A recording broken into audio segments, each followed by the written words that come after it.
So what we want to do now is explore what you're looking at on the screen itself, because when you first jump into the screen you're thinking, I'm not really sure what I'm looking at here.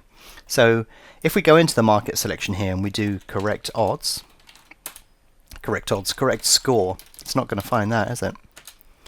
Then you can see here we've got the correct score market. So if we double click on that, you can see that that actually brings up the correct score market. You can see lots of things going on all over the screen here, and I'm going to explain what some of these are. When you double click on the market selection screen, it always transports you to the one-click screen, and that is because that's where most people sort of start, and then they branch out and use more features of the product from there. If you right click on the market selection, you can see you can actually display it any number of ways that you want. So if you want to display the market on the one-click screen, you can right click on the market selection and do that, or you can display it immediately on the ladder if I right click and then left click on here. So let me just repeat what I've done there. If I right click on the market selection, it brings up three options. If I just double click, it jumps to the one-click screen. However, if I right click on there, you can see I can display it as a one-click screen, display on the ladder, or display it in a completely new ladder.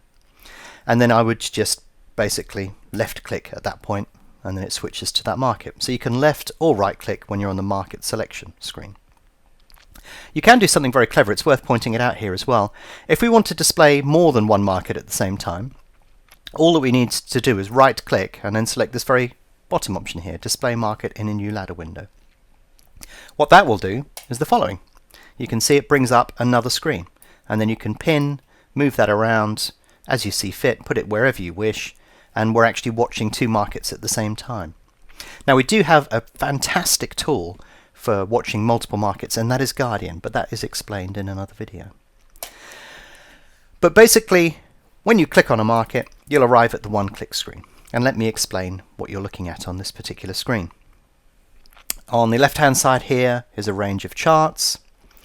This is the market in which you're actually looking at the moment. So if we click on that, you'll actually see a chart appear. That's the Betfair chart. Your P&L, how much profit and loss you have in this particular market. A micro chart, the current profit that you have within this market, and then all of the back odds, all of the lay odds, and then a predefined stake that you're going to use on the back or lay side. Nice little market, a nice little button called the Make Market button here, which we'll talk about in a minute. At the top here you can see headers which describe what is in each of these columns. So each of these columns describes what is below it. So I've just described it to you, but in fact it's all the way up here anyway. And if we go into a horse racing market, this is probably going to be an easier way of showing you all of the capabilities of the information on the one-click screen. So we're going to choose a market that's going off in a bit. There you go. And you can see that these extra columns here are the saddlecloth, stall draw, silks. And if you just hover your mouse over the top of these headers here, then it will actually tell you what each one of these columns is showing you. So we can see here that's showing you saddlecloth, this is showing you stall draw, this is showing you advanced charting, and this is the micro chart that you can see carefully labelled here anyway.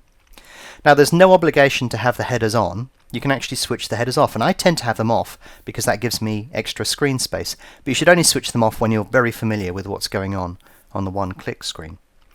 However, if we put the headers back on again, I'll show you something else that it can do here, and that is you can use the column headers to sort.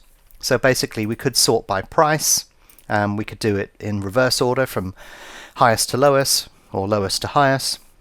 We could actually sort by the name of the horse. Maybe you have a strategy backing a horse with the name C at Kempton at 1550. But I suggest probably that isn't a sensible thing. But you can sort by any of the columns. So if we wanted to sort by the stall draw, by the saddlecloth number, by the odds, however you wanted to do that, that's very easy to do. Now bear in mind that when you do that, it will keep sorting these columns. It will keep dynamically sorting them. So if you want to switch the sorting off, click on something where sorting isn't required, such as the microchart, and it reverts back to the original order.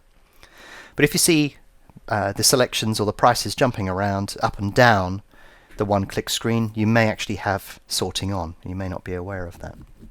So it's up to you whether you have the header on or off. I tend to have it off because that means you can't accidentally click something and start moving it around. But for the moment what we'll do is we'll leave it on anyway, because this is the state in which you would expect to see when you first join the one-click screen.